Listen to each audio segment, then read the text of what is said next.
iniciando mais uma live aí da semana. Agora estamos com os nossos convidados aqui. Na verdade, o Renan já é de casa aqui. Sejam todos muito bem-vindos, pessoal que está entrando aqui na live. Eu estou com o Renan Falco, que é meu amigo, meu parceiro aí de conteúdos aqui no Instagram e também no YouTube, que trabalha com investimentos na XP, é sócio proprietário aqui da 1A Investimentos São José do Rio Preto. E hoje, né, Renan, temos visita ilustre aqui, é isso? É isso mesmo, Dani. Obrigado pelo convite. É uma honra sempre estar aqui participando com você. A gente trouxe o Marcelo, que é especialista nessa área de construção de holding, um assunto que vem demandando bastante interesse da população hoje, né? E a gente trouxe um especialista para conversar com a gente hoje. Eu gosto assim, a gente não traz qualquer pessoa para falar dos assuntos aqui não, né? Deixa eu apresentar formalmente o Marcelo aqui. Marcelo é formado em administração, em empreendedorismo e sucessão, tem MBA em gestão fiscal e tributária, atua nessa área há mais de 15 anos e na parte societária com proteção patrimonial e sucessória há mais de 6 anos e trabalha hoje no Grupo Estúdio e é coordenador tributário e societário. Marcelo, muito boa noite, muito obrigada pelo seu tempo. Ele está lá em Porto Alegre, olha como a gente é importante, e tirou um tempinho para vir bater papo com a gente. Muito obrigada mais uma vez. Boa noite, pessoal. Boa noite, Dani. Boa noite, Renan. Não, eu que agradeço a oportunidade para estar aqui falando um pouco sobre proteção patrimonial, planejamento acessório, questões dos reflexos também da reforma tributária que podem impactar diretamente nesses assuntos. E aí o pessoal pode assustar um pouco com o tema da live, né? Proteção patrimonial, né? E o impacto da questão tributária. Gente, não se assustem, porque aqui a gente sempre gosta de falar desses assuntos mais técnicos de um jeito que todo mundo consiga entender. E o Marcelo também é desse tipo, né? Ele também tem essa simplicidade para explicar para a gente. Então, fiquem conosco. Bom, o Renan abriu uma caixinha de pergunta, né, Renan, no seu Instagram. E olha, o pessoal perguntou, hein? Ó, gostei de ver, o pessoal interagiu com a gente aí. E a gente vai começar explicando o que é hold, né? Talvez a gente escute essa palavra no jornal, ou algum amigo que falou que está fazendo um negócio que chama holding, mas a gente precisa entender exatamente o que é, Marcelo, holding familiar. Perfeito. A holding nada mais é do que uma língua do inglês, to hold, e nada mais é do que guardar, segurar, organizar. E no nosso ordenamento brasileiro, os holds deram origem lá na Lei 6404, de 1976, a Lei das Sociedades Anônimas. E o objetivo, principalmente, das holdings, além de ser uma empresa que controle outras empresas operacionais, ser uma empresa que administra outras empresas operacionais, também existem as holdings familiares, holdings patrimoniais, que são aquelas que detêm patrimônio ou da família ou da empresa, que organiza esses patrimônios e, quem sabe, já planeja também a sucessão antecipadamente. E por que isso, tá? É tão importante a gente pensar num planejamento hoje, por quê? Porque caso a única questão que nós temos, a única certeza que nós temos é que a gente vai vir a faltar lá na frente. A partir do momento que a gente se planeja antecipadamente e a gente constitui uma empresa, constitui uma holding, a gente consegue se organizar. E, consequentemente, a partir disso, a gente tem custos menores com tributação, custos também do inventário, a gente consegue evitar. Então, uma holding, além de proteger os patrimônios, também ela pode ser um mecanismo para sucessão antecipadamente. E você evita aqueles custos elevados de honorários advocatícios, ITCMD, Imposto de Transferência, Causa-Mortes ou Doação, e também os custos cartorários. Você evita esses custos. Todo mundo já passou por um processo de inventário. Tem até um dado importante do IBDFAN que diz que 92% das famílias brasileiras passam pelo processo de inventário. Então, todo mundo aqui na live deve ter algum processo de inventário que já passou na família. Um vô, um tio, um pai, mãe, algo nesse sentido. Então, para que se evite essas questões desses custos elevados, o ideal é a criação de uma holding. Em alguns casos, pode ser a criação de uma holding, em alguns casos, pode ser uma doação em vida, outros casos, pode ser até um seguro, algo nesse sentido. Vai depender muito da necessidade do cliente e do tamanho do patrimônio que ele detém. E a gente estava falando, o Marcelo falou na palavra-chave, né? Que a gente estava até brincando um pouquinho antes da live aqui, que é a questão do planejamento, né? que eu acho que o brasileiro não aprendeu muito como é que usa essa palavra a seu favor, né? Seja um planejamento sucessório, uma proteção patrimonial e o planejamento financeiro que a gente tanto fala aqui, né, Renato? Mas estamos aqui para isso. E aí, Marcelo, como que funciona? Beleza, de repente eu estou com uma demanda aqui, eu estou com uma necessidade de ter uma holding. Quais são os passos? Como que funciona a estrutura de uma holding? Perfeito. Como é que funciona a estrutura de uma holding? A gente constitui uma empresa, tá? Se for uma holding patrimonial, onde os patriarcas detêm o patrimônio e querem passar a transferir os patrimônios para os futuros herdeiros, filhos, algo nesse sentido, eles vão transferir por integralização, essa transferência simples de pessoa física para pessoa jurídica, e, consequentemente, numa primeira alteração contratual da empresa, você vai fazer a sucessão das cotas ou das ações dessa empresa, já deixando definido a cessão das cotas já para os herdeiros. E você evita que amanhã ou depois o patriarca venha a faltar e tenha que passar por um processo de inventário. Então, olha o bacana nessa transferência, o interessante é o seguinte: se a gente tem certeza que a gente vai vir a faltar lá na frente, e a gente tem os patrimônios da nossa pessoa física, por que não transferir para uma pessoa jurídica que ela não tem um falecimento, ela tem tempo indeterminado de vida, ela pode vir a ter uma dissolução, um falecimento? Sim, caso ela não tenha uma boa administração. Mas se ela tiver uma boa administração, ela pode durar 100 anos, 200 anos. E aí ela pode fazer com que os bens perpetuem para as futuras gerações. Extremamente. Marcelo, tem uma dúvida. Claro, Com relação à parte dos benefícios, assim, quando a gente compara a parte de construção de holding, inventário ou a transmissão de bem, como que funciona essa parte de custos? Perfeito. Muitas vezes, quando a gente não faz nenhum planejamento, a gente tem os custos do inventário. E quando todo mundo fala inventário, quais são os custos do inventário?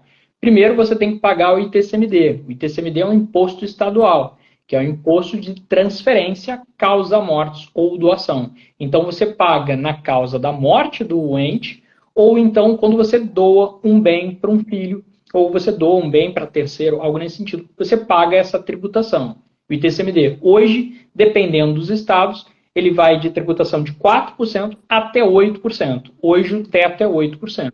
Tem uma reforma tributária que está em pauta do Congresso, que é a PEC 45/2019, que quer majorar essa alíquota de transferência de bens. Pode-se chegar, quem sabe, até 27,5%. Estão se falando também em 20%, então pode ficar entre 20% e 27,5%. Então imagina, se hoje você já tem, se você não fizer nada e você passa pelo processo de inventário, você tem uma dilapidação do patrimônio, você perde uma parte do seu patrimônio em torno de 20%. Se vier essa reforma tributária e majorar a alíquota, você pode perder 30%, 40% do seu patrimônio. Imagina, você trabalhou a vida inteira para constituir um patrimônio. A família constitui aquele patrimônio. E você vai deixar 40% de fora para os seus herdeiros, porque você não se planejou antecipadamente. Então, por isso que faz total sentido as questões de holding ou um planejamento sucessório antecipado. Muito bem.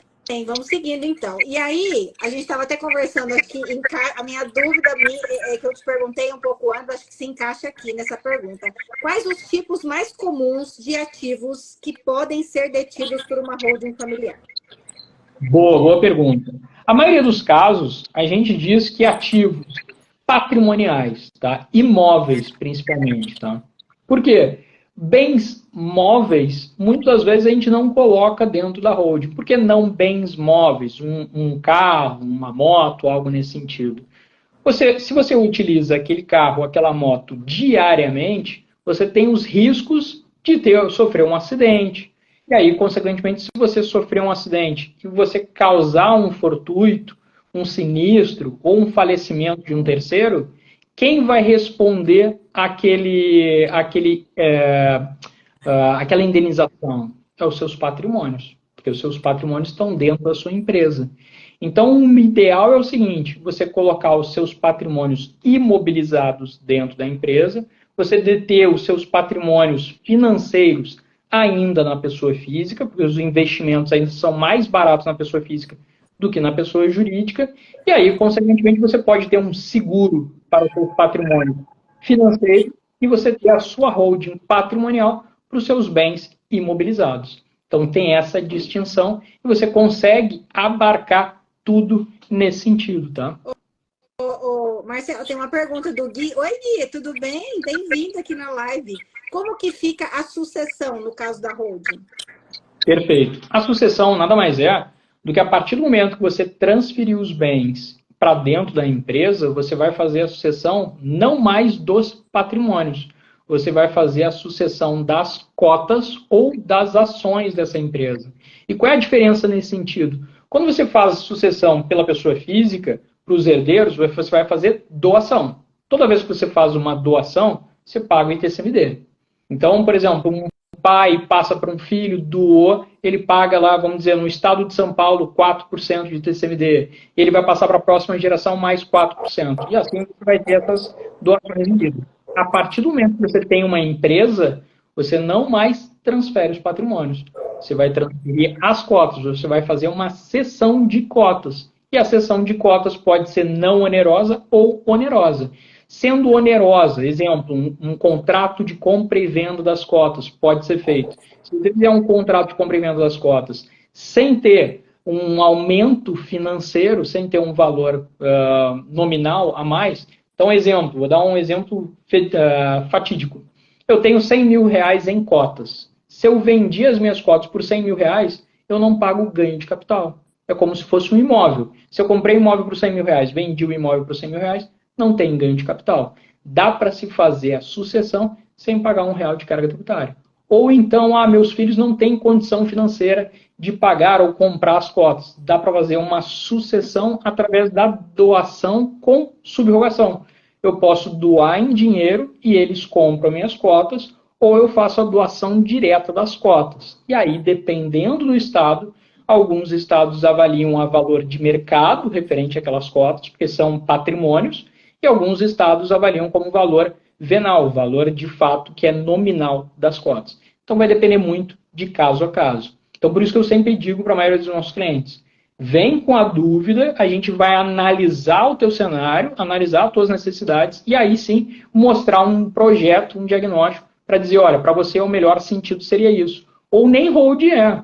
Se você tem um patrimônio menor que 2,5 milhões, muitas vezes não faz sentido a criação de uma hold. Quem sabe um seguro de vida seja o melhor caminho, quem sabe uma doação antecipada seja um caminho, quem sabe até mesmo um testamento, dependendo dos casos, pode ser um caminho também. Tá? Pegando o Marcelo, gancho ali, Dani, o Gui está perguntando, Marcelo, sobre a parte de sucessão de investimentos financeiros. Como que funciona? Ele entra como cotas também? Como que funciona?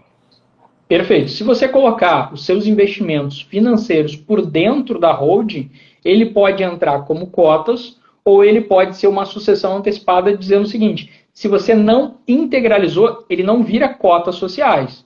Então, ele é um investimento dentro da empresa que se eu tiver as cotas sociais da empresa, eu já fiz a transferência antecipada.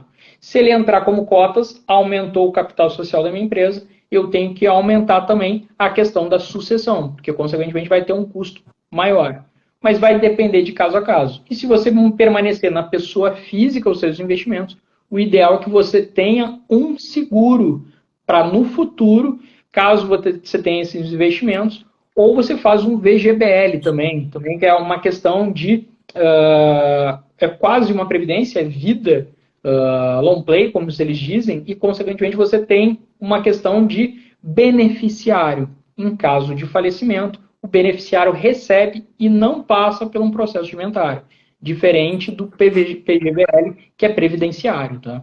Então, tem alguns mecanismos a serem utilizados que podem ser melhores adotados. Vai depender de caso a caso. Legal. Inclusive, aí, Dani, acaba até de responder a pergunta da Jennifer, que perguntou sobre os riscos da holding, né? Acho que nessa explanação do Marcelo, acabou respondendo a pergunta também. Acho que sim. Aí a gente tem uma aqui também, a minha curiosidade, né? Quais as responsabilidades dos membros da família que fazem parte de uma holding familiar? Perfeito. Quais são as responsabilidades? Aí vai depender muito do contrato social da empresa e se tem um acordo de cotistas entre eles. o que acontece? Quais são as responsabilidades dos sócios ou dessa empresa? Quais são as responsabilidades do administrador dessa empresa? Será que todos vão receber distribuição de lucros proporcional, desproporcional? Será que um cônjuge pode participar da sociedade ou não vai poder participar da sociedade no caso de um futuro, de um falecimento ou no caso de uma separação? Tudo isso pode ser regrado na governança corporativa. Então, além de criação de uma holding, a governança corporativa ele cria regras e acordos que vão definir, como eu digo o seguinte, as regras do jogo da holding. Nada mais é do que ele vai definir quem tem direito a voto, quem de fato pode entrar na sociedade ou não, quem de fato pode ser o administrador ou não, quem tem direito a receber mais ou menos distribuição, se for distribuição de lucros desproporcional. Então, tem diversos mecanismos a serem adotados. A holding não é só o que os contadores chamam de eu transferi os patrimônios e deu. É só isso. Não, muito pelo contrário. Tá? Tem muito mais características, tem muito mais expertise por cima de uma holding. Marcelo, aí, juntando isso que você começou a falar aí, e também uma outra questão que eu queria colocar, com uma pergunta que o Renan recebeu. Existe algum tipo de conselho de administração de uma holding? Como que é feita a gestão disso, o dia a dia disso, contas a pagar, contas a receber, como que é isso? Perfeito, boa pergunta. Aí vai depender muito do tamanho do patrimônio e se esse patrimônio gera receita ou não. Então, exemplo, eu tenho um patrimônio considerável lá e ele tem locação de imóveis. Então, esse patrimônio gera receitas. Nessa locação de imóveis, você vai ter as contas a pagar, você vai ter os custos mensais. Então, de fato, o administrador ou até mesmo um sócio administrador dessa sociedade, ele pode fazer essa administração ou ele vai contratar algumas pessoas quanto a isso. O conselho administrativo vai te auxiliar, muitas das vezes, aí num caso de governança, onde você já tenha um grupo econômico, quando você faz uma governança corporativa mais elaborada, onde tem conselho deliberativo, conselho fiscal, conselho administrativo, você tem as diretorias, muitas vezes você tem uma empresa que controle outras empresas operacionais. Quer ver? Eu vou dar um exemplo aqui de cabeça. Todo mundo conhece o Itaú Unibanco. Quem é a controladora do Itaú Unibanco? É a Itaúsa Holding. Já é uma holding que controla. E ali tem os conselhos deliberativos, conselho administrativo, conselho fiscal. Nessas estruturas mais robustas, aí sim você vai precisar de ter esses conselheiros, ter essas diretorias para administrar bem os negócios. Ô Marcelo, mas aí no caso de uma holding familiar, esse conselho administrativo, talvez não tão profissional assim, mas ele poderia ser feito por consultores, por exemplo, advogados, essas coisas, ou tem que ser membros da família? Não, não pode ser feito por um terceiro sem problema algum. O que a gente diz?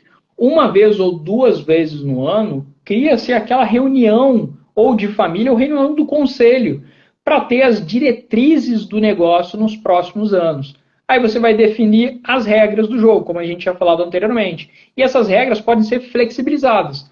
Esse ano eu achei que essa regra aqui não fez sentido, vamos mudar. Ano que vem eu vou criar uma nova regra. Ou dizer o seguinte, ano que vem a nossa meta é chegar a 1 milhão de faturamento, vamos supor. E chegamos a 1,5 milhão. Então a distribuição de lucros vai ter que mudar a regra lá que a gente vai distribuir mais lucros. Então, depende muito de como vai ser feito e quais são os intuitos daquela família para a criação desse conselho, dessa ata, dessa reunião do conselho anual entre os membros. E o regime tributário da holding sempre é o quê? Ele tem um regime tributário específico ou ele pode migrar entre os regimes tributários que tem?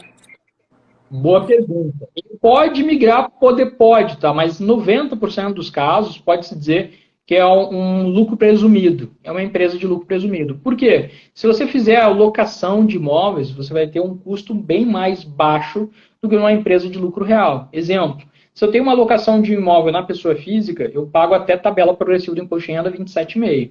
Já na pessoa jurídica, eu vou pagar 11,33% ou no máximo 14,53%. Então, exemplo, se eu tenho uma locação de R$100 mil mensais, eu deixo de pagar 27 mil para pagar R$11.300 ou 14 mil, dependendo dos casos. Então, é muita diferença. Então, muitas vezes a gente fala para os nossos clientes, olha, se vocês têm bastante aluguéis e você tem bastante imóveis locados, por que não numa pessoa jurídica? Deixa de ter os bens na pessoa física. Você vai ter uma redução de carga tributária.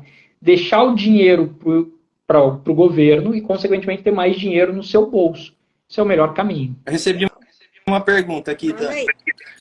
Marcelo, tem uma pergunta que o pessoal tá fazendo com relação à parte do ativo do imóvel. Compensa eu comprar pela pessoa física e incorporar na pessoa jurídica na holding ou comprar direto pela holding? Boa pergunta. Vale mais a pena comprar diretamente pela holding quando você já tem isso. Por que vale mais a pena comprar direto pela holding? Quando você compra pela pessoa física, você vai pagar o ITBI e pagar os custos cartorários, porque você tem que transferir para a tua pessoa física. E aí eu vou fazer uma integralização, transferir o bem da minha pessoa física para a pessoa jurídica. O município pode querer te cobrar o ITBI novamente e você vai pagar, não os emolumentos de cartório, mas você vai pagar a verbação da matrícula. Então o ideal é já comprar pela pessoa jurídica, porque o ITBI é o mesmo, não vai mudar. Compra e venda de imóveis, se é pela pessoa física ou pela pessoa jurídica, o custo é o mesmo. Então vale mais a pena comprar pela pessoa jurídica. Bacana. E a saída do imóvel, Marcelo? Boa. Aí depende, tá?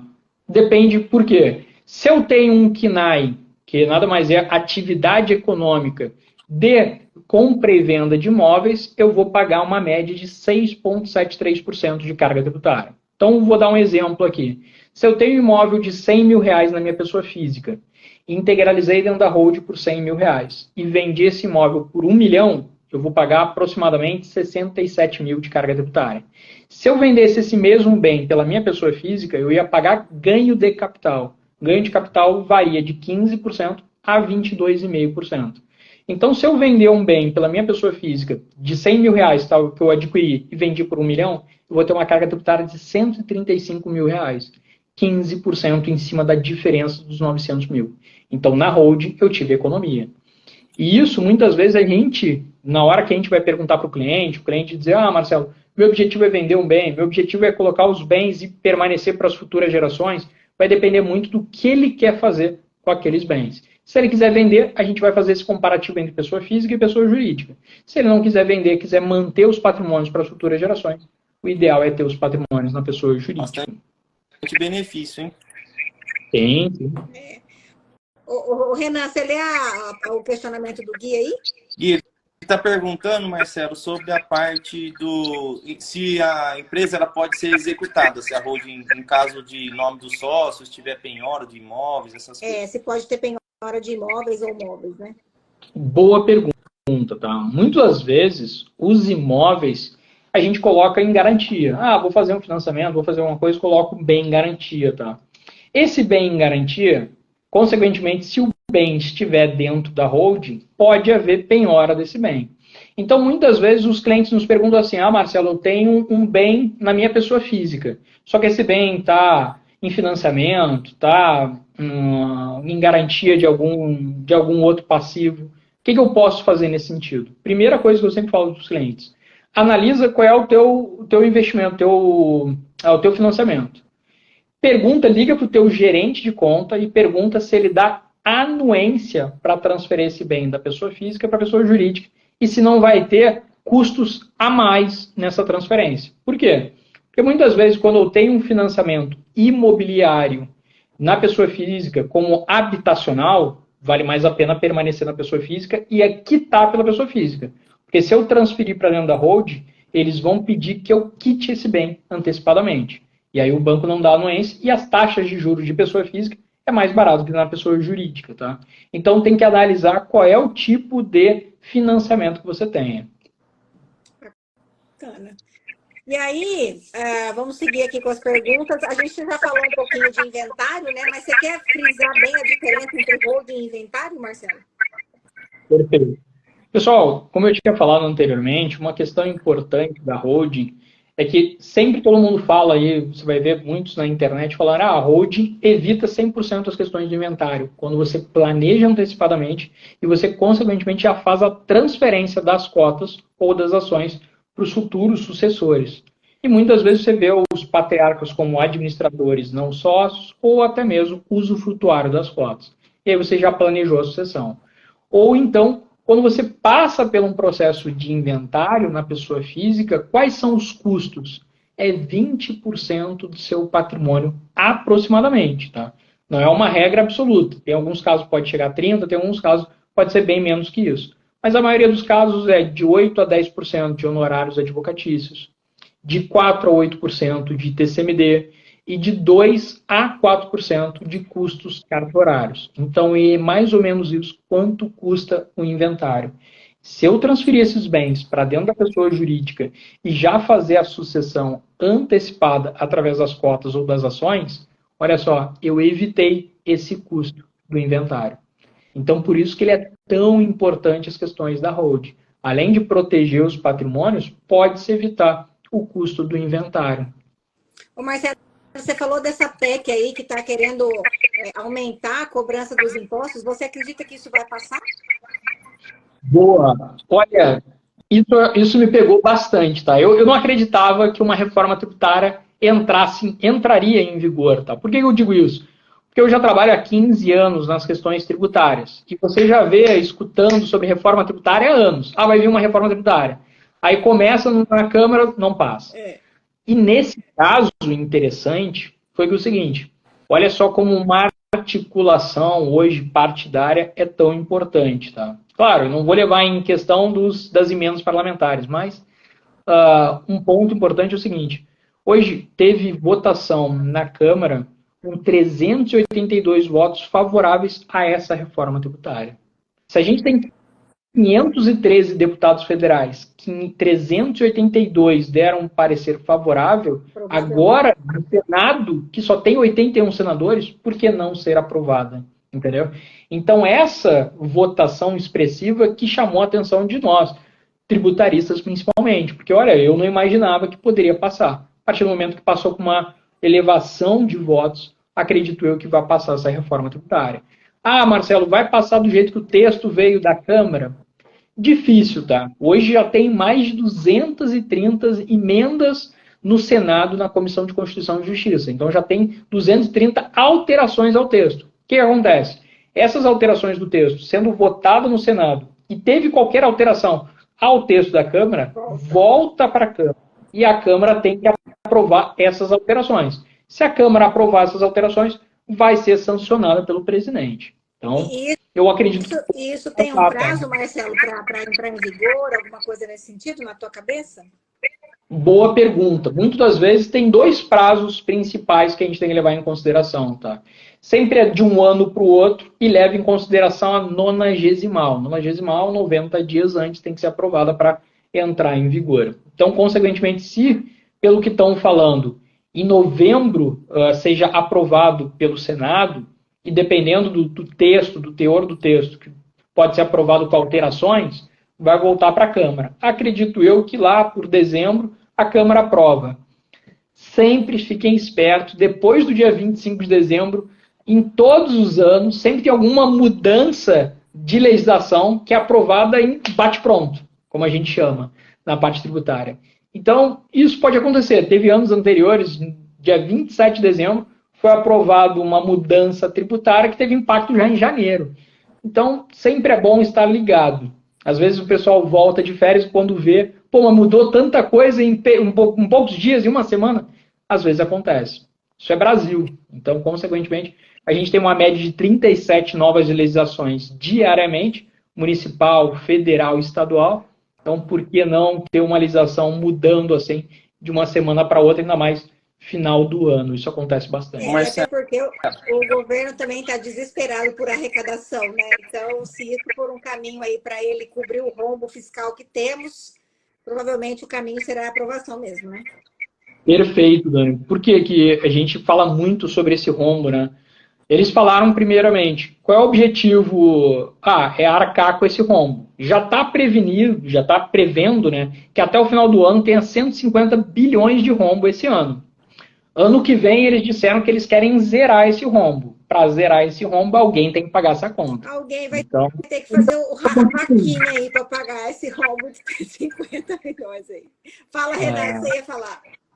Marcelo, para as pessoas que ficarem interessadas assim, para a construção da holding, qual seria o passo a passo básico para a criação? O que ela precisa saber? O que ela precisa de informação para começar a construção dessa holding? Perfeito. O que a gente sempre tá, pessoal? Se você é uma pessoa física e detém todos os seus patrimônios na pessoa física, você não é empresário, não tem empresas, a gente precisa do seu imposto de renda. Então, com o seu imposto de renda, a gente faz uma análise prévia. Então, em uma semana, 2 semanas, a gente analisa com a minha equipe internamente e a gente vai gerar um diagnóstico, um projeto personalizado para aquele cliente, analisando o tamanho de patrimônio, analisando os custos de TBI e TCMD, quais são as vantagens da criação da holding, a gente demonstra as economias tributárias que ele vai ter. Então, consequentemente, em uma semana ali, a gente gerou o projeto e apresenta para o cliente. Fazendo sentido, aí vem as questões dos honorários. E esse projeto é gratuito, tá? A gente não cobra nada, a gente faz de graça para o cliente. Legal. Bacana. E sobre a parte de demora, com relação à construção do holding e o inventário, por exemplo? Boa pergunta. O inventário, para quem já passou por um processo de inventário, ele pode durar 6 meses, ele pode durar 10, 15 anos. Muitas vezes você vê lá projetos que, eu estou no processo de inventário. Pô, mas você falou isso aí, já faz 5 anos que você está... o processo de inventário está aí, demorado, custoso, burocrático. Então, muitas vezes, o processo de inventário, infelizmente, né, demora-se muito tempo. O processo de holding nada mais é do que a constituição de uma empresa. Ele pode ser mais simples, demora bem menos tempo.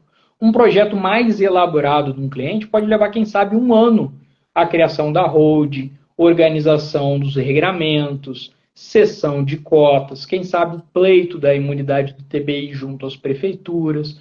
Tudo isso está abarcado nos contratos das questões das holdings. Tá? Então, na média de 1 ano ali, a gente consegue fazer bem um trabalho e passar para o cliente toda uma proteção patrimonial já antecipada.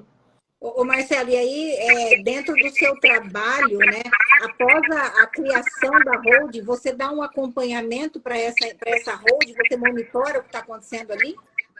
Boa pergunta. A gente sempre monitora essa empresa durante o período que a gente está fazendo o trabalho. Então, por exemplo, o cliente, depois de 3, 4 meses, comprou um imóvel, adquiriu um bem. Marcelo, estou para adquirir um bem. Será que eu já compro pela minha pessoa jurídica ou eu ainda tenho que comprar pela pessoa física? A gente assessora ele, a gente vai fazer essa consultoria 360 durante o período que a gente está executando o serviço. Terminamos o serviço. O cliente quer continuar com a nossa contabilidade internamente da holding, ele continua e tem um assessoramento durante o período para os próximos anos. Tá? Olha, tem um recorde aqui de prazo de inventário. O Gui falou aqui no chat que na família dele está fazendo 36 anos de inventário. Não, esse daí é recorde. Eu já tinha escutado 24 anos. Esse é recorde. Ô Marcelo, vamos pegar esse caso do Gui, vai. Já que ele contou pra gente aqui, o que ele pode fazer nessa atual situação? Ele tem que esperar esse inventário ficar pronto ou ele consegue migrar para uma holding, por exemplo, no meio do processo, ou não?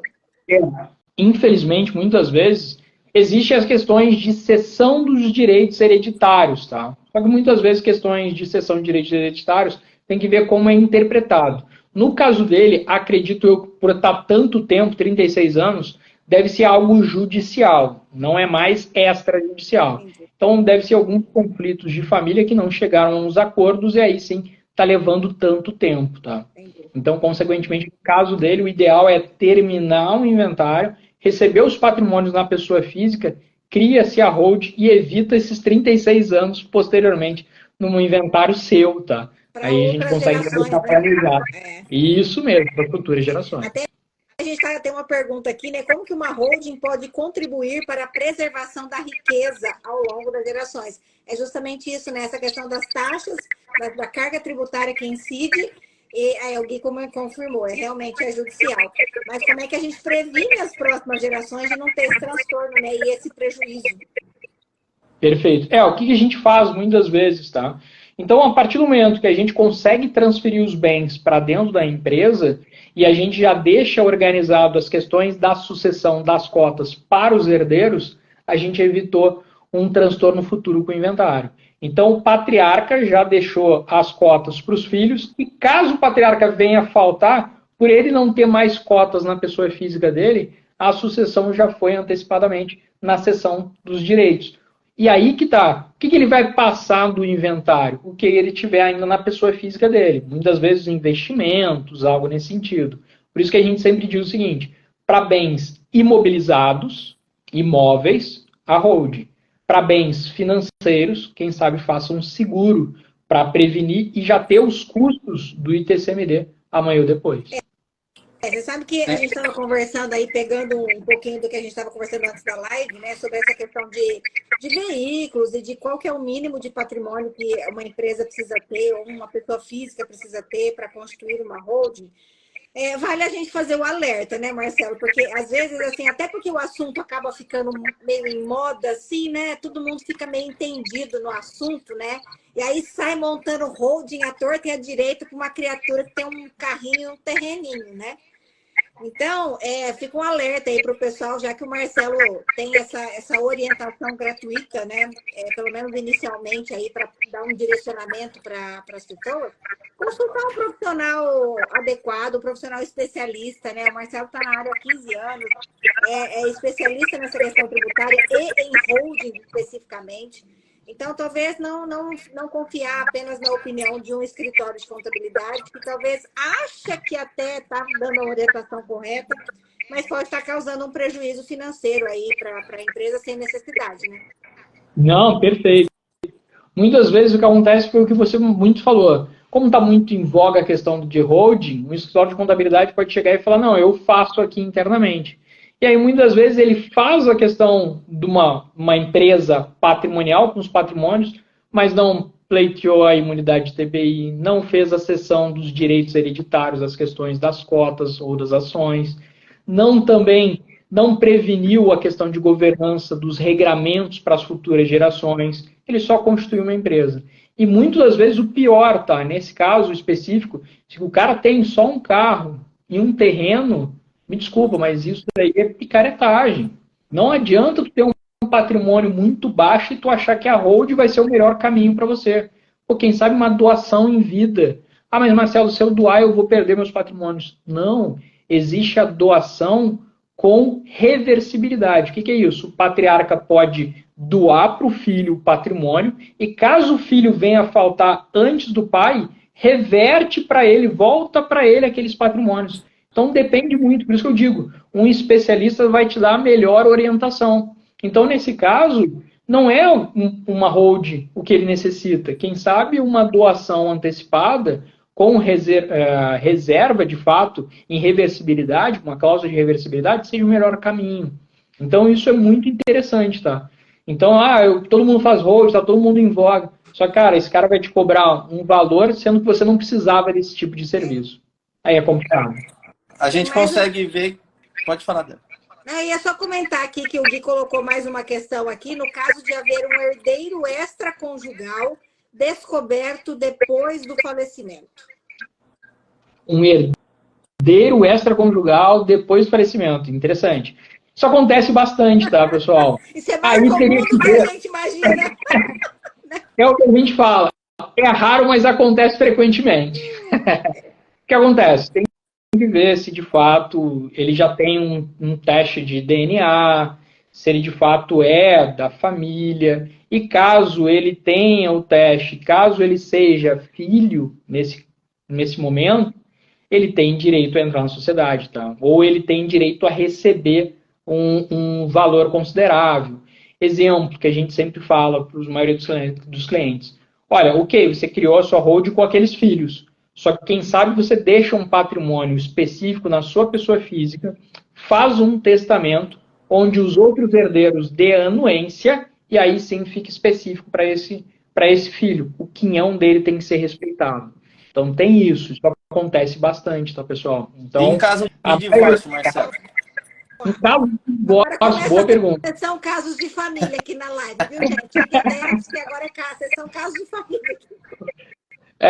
O que acontece muitas vezes, se você já tem uma holding instaurada e aí veio o divórcio, o que eu sempre falo para os meus clientes? Olha, o melhor caminho é deixar os patrimônios já para os seus filhos, porque os seus filhos são seus herdeiros. Deixe seus patrimônios para os seus filhos. E vocês não vão brigar mais. O patrimônio já está protegido, já faz a sucessão antecipadamente, e vocês separam o casal, os patrimônios, vai ficar para os herdeiros de fato já de direito. Pode ser feito nesse sentido, tá?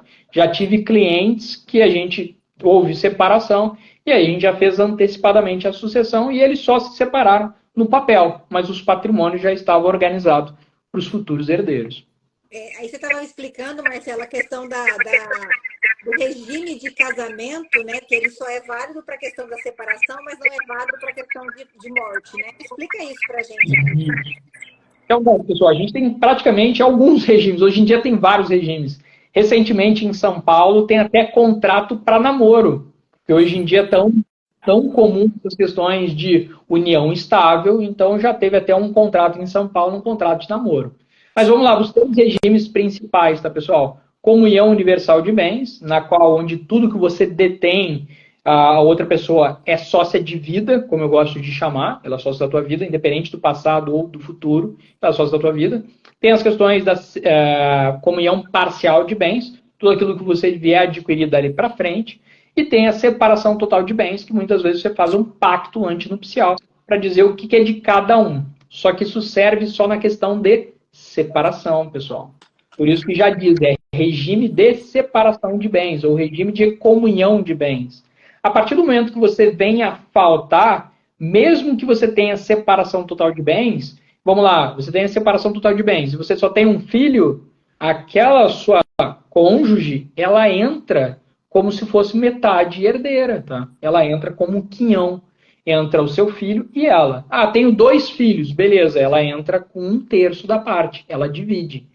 Quando você se separa, ela não recebe. Você tem um pacto antinupcial. Mas em caso de falecimento, ela é herdeira. Isso acontece, tá?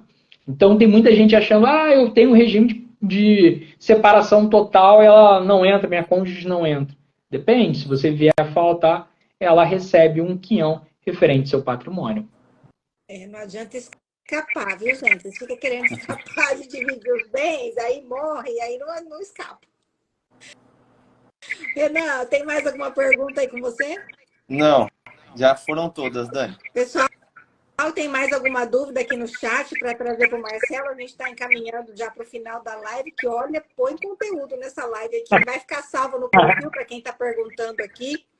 Vou colocar os meninos de colaboradores para que também esse conteúdo fique, né, nos Instagrams aí de cada um. Vou marcar os arrobas para quem quiser, quem ficou com mais dúvida, né, procurar o Marcelo aí para trocar uma ideia, agendar uma reunião com ele, mesmo online, para tirar dúvidas e ter uma orientação aí, para não fazer nada errado, né? Porque realmente esse caso aí da holding, do terreno e do veículo, é de um cliente meu aqui de São José do Rio Preto que a gente está tentando reverter e realmente foi um ato de picaretagem aí do contador que não protegeu nada e, né, não resolveu o problema do cliente. Então, fiquem atentos a isso. Renan, suas considerações finais para depois a gente encerrar com o Marcelo? Eu queria agradecer o Marcelo, né, Dani, e falar que, inclusive, a minha família está fazendo a constituição da holding com ele. Um profissional exemplar aqui, que a gente pegou uma amizade super bacana, né? Então, a gente liga, ele atende, conversa, tira todas as dúvidas, né? Então, eu agradeço o Marcelo por estar participando aí com a gente e agradeço você novamente pelo convite, Dani. Legal. Marcelo, suas considerações finais aí, o que você achou do bate-papo? Você achou que a gente conseguiu explicar sobre holding, desmistificar essa história aí? Achei bem bacana, bem interessante. Eu quero agradecer o convite feito, também o Renan, além de ser meu cliente, é meu amigo hoje em dia, então isso é interessante, a gente tem a relação profissional, mas tem a relação de amizade. Então quero agradecer, pessoal, foram boas perguntas, boas considerações. Acho que sempre tem um caso particular, mas caso tenham qualquer dúvida posteriormente, pode entrar em contato comigo sem problema algum. A gente agenda uma reunião online, tira as dúvidas, porque, como a gente fala, né, casos de família são normais, então todo mundo tem o seu e cada um tem suas particularidades. Legal.